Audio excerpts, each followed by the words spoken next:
Hand over that car to my son now! It's not for sale, your threats won't work. Before all this happened, I used to believe the American dream was truly blind to color. I figured if you put in the hard work, built something from scratch, and carried yourself with respect, folks would judge you by your character, not your skin. But one afternoon, staring at my shiny silver Mercedes in the driveway, my neighbor, a woman who saw my success as some kind of blemish on her ideal suburban life, shattered that illusion. She glanced at the car, then at me, and with a smile that was all fake politeness, she said, "That's a fine car. It's just too bad they let people like you bring that kind of flash into a neighborhood like this." That remark was the spark that ignited a wildfire. It led to a nightmare involving her entitled, bigoted son, her crooked cop husband, and a web of secrets so twisted it nearly dragged me under. Stay with me, because you won't believe how far this went in the revenge. It was nothing short of epic.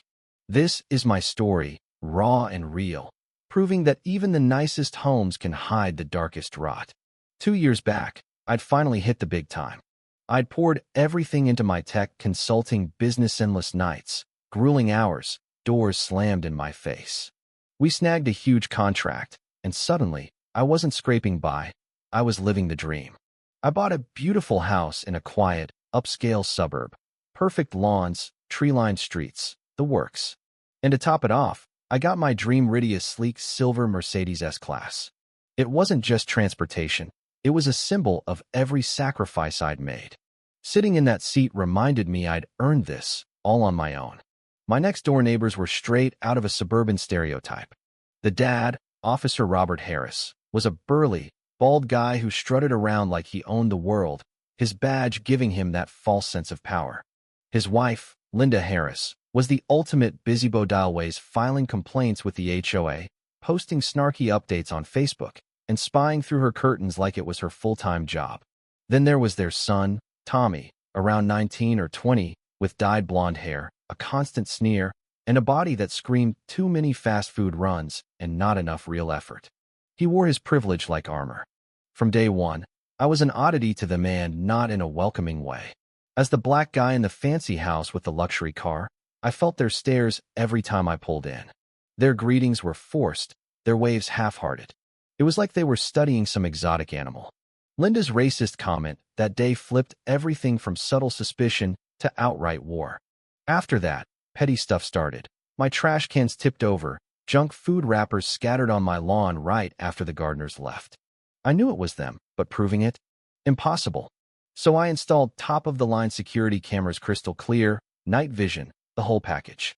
The vandalism stopped cold, but their grudge just simmered, waiting for a new way out. It found one in Tommy. He started glaring openly, revving his rusty old pickup whenever I was outside, like some lame tough guy act. But his eyes always locked on my Mercedes with pure greed mixed with resentment. It represented everything he thought he deserved but hadn't worked for, and me having it? That burned him up. One sunny Saturday, I was out waxing the car, me zen moment, the polish gleaming under the sun. Tommy sauntered over, leaning on the fence in his loud pink shorts and black tee, smirking like a fool. "Nice wheels," he drawled, sarcasm dripping. "Thanks," I said, keeping my cool, not even looking up. "Must be sweet having all that." "You know." I straightened, meeting his gaze. "All that what?" "Hard work. Drive." He barked a laugh, ugly and short. "Yeah, sure. Bet you're some rapper or baller. That's how your kind gets the dough." Anger flared in me, but I held it back. Giving in would just feed their bias. "I run a tech firm," I said flatly. "Now get off my property line." His smirk slipped, anger flashing. He jabbed a finger at the car. "I'm turning 20 soon. Dad says I get a new ride. I want this one." "How much?" I nearly laughed at the nerve. "Not for sale. Everything's got a price, man," he whined. 10 grand, cash. 10,000 for a 100 grand car? The insult hit deep, assuming I was dumb, desperate, or both, layered with racism. I set down the buffer, stepped close. "Listen good. You couldn't buy the mats in this thing. It stands for a life you'll never get. Not for sale. Leave now, or you'll be removed." His face flushed red, eyes hateful. He spat near my feet. "You'll regret this. You don't know who my dad is." He stormed off, and in the peaceful afternoon air, Mixed with wax scent, his hate lingered. I knew trouble was coming straight from his father. 2 hours later, it arrived. A police cruiser rolled up slowly, blocking my driveway. Officer Harris stepped out, off-duty in a department polo and cargos, Tommy trailing with a smug grin. This was it. Me, my car, and the storm brewing. I straightened my shirt from an earlier meeting and met them in the driveway, arms crossed, calm. Harris stopped close, feet planted wide, face hard. Tommy hung back, loving it. "We gotta talk," Harris growled. "I'm listening. My boy says you threatened him. He came to compliment the car, be neighborly, and you got violent, said you'd remove him." "Lies, twisted perfectly." "That's false," I said evenly. "He trespassed, made racist slurs, lowballed an offer for my car. I told him to leave and mentioned his dad. It's all on HD video." Video mention made Harris pause, but he recovered. Videos get edited. I got a witness, my son, a good kid. He stepped closer, voice rising, pointing. "You think you can roll in here with your fancy house and car, scare folks? You're not above the law. I know your type-sudden money, rules don't apply." The shouting echoed, curtains twitching around us. It was a show, humiliate the outsider. "My type?" I asked quietly. "A business owner? Taxpayer? Someone who won't bow to a dirty cop and his brat?" "Corrupt," hit him hard. His face purpled. "That's it. Harassing a minor. Neighbors complained too loud music, shady visitors. We've watched you." Lies piled on, reframing my life as criminal. My success. Suspicious. "File a report properly," I said, heart pounding but steady. "Don't abuse your badge because your kid threw a tantrum." "I am the law," he roared, spittle flying. "We'll bury you in court. Take it all starting with that car." Tommy laughed triumphantly. They left shouting threats, shadows long in the sun. They weren't after just the car anymore. They wanted my life. That night was endless, every sound a threat. I backed up the footage multiple times. This wasn't justice. It was their world. Morning brought the first official hit, a voicemail from Internal Affairs, citing a complaint for harassment and terror threats, plus neighbor statements on disturbing activity. They'd rallied allies, weaponizing bias. My lawyer, Mr. Elisa top litigator, got involved fast. "This is a vendetta under color of law. Dangerous." He handled cops. I sent evidence. But damage spread. A local blog ran a slanted story. Newcomer investigated for threats, alarming neighbors. Anonymous source, Harris, no doubt, painted me as volatile, my wealth suspicious. No mention of their racism or meltdown. Result? A key partnership deal tanked. The CEO called. Saw the article. "Can't risk it. Millions gone over lies." Employees whispered. Facebook comments were vile. "Thug with cash, drug dealer ruining suburbs." It was a mob, attacking a caricature, not me. Defense wasn't enough. I needed a fence uncover their dirt. Through contacts, I hired the Shadow, an elite PI, ex-Intel guy specializing in deep digs.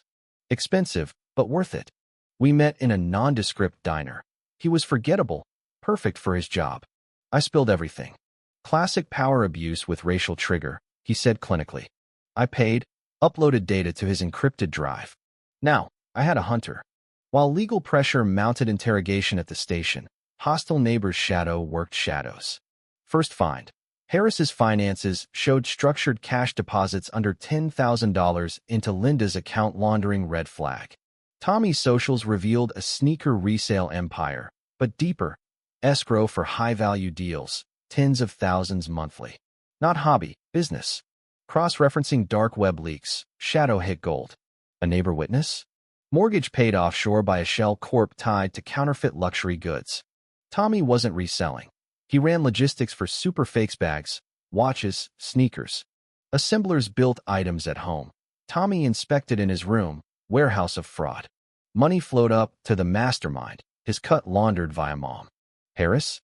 Active, advised on evasion, vetted recruits via police databases. He was security. Smoking gun, messages about my Mercedes. Need physical model for interior replicas. Tommy, neighbor has perfect S580. Mastermind, acquire it. Use your dad's badge. Creative. They wanted my car for counterfeiting templates, not jealousy, business. My refusal disrupted millions. Harassment? To force a sale. Deeper on Harris, record clean, but patterns botched cases, missing evidence. Ex-partner spilled, dirty for years. Street tax, schemes. Temper like a bomb. Buried complaints, planted drugs. Department covered. He was liability turned asset for family crime. I had the full picture. Family crime unit. Harris evolved from petty corruption to syndicate guard. Time for payback, not leaks. A trap. With Ellis and Shadow, we planned. Create fake investor, Mr. Vance Rich, shady, eyeing Middle East expansion. Contact Tommy via forums, escalate to mastermind. Meet in wired hotel suite. Same day, sue Harris civilly, tip media. Feed evidence to FBI, bypass locals. Vance hooked Tommy with bulk watch buy, dangled partnership. Tommy bit, set meet. Sting day, tense. In adjacent room, we watched. Tommy arrived cocky, mastermind, mousy accountant type. They detailed ops on cam sourcing, assembly, Harris's role. Dad handles security, vets ports. Confession gold. Signal given. Lawsuit served at Harris home. News van there. FBI got feed. Suite rated. FBI. Hands up. Mastermind folded. Tommy cried. At home, Harris raged at suit. Then FBI SUVs hit. Cuffed on lawn. Linda wailing. Cameras rolling. Karmic perfection. Story blew up nationally. Corrupt cop. Son and FBI bust of fake ring. Charges dropped on me. I was hero. Harris. 15 years for racketeering. Linda. Money laundering. Lost everything. Tommy. 10 years. Mastermind. Slam dunk trial. Neighbors. Accessory charges or shame. Houses sold. Business boomed. I ditched old partner. New family next door. Welcoming. My Mercedes? Monument to victory. This mess showed racism and corruption hide in plain sight, behind badges and fences. Some resent your success as their failure, tearing you down. But fight smart. Strategize, ally up, strike with truth. What do you think? Share in the comments, especially on violence and injustice in everyday life. Take a stand. Have you faced this? How would you handle it? Let's discuss.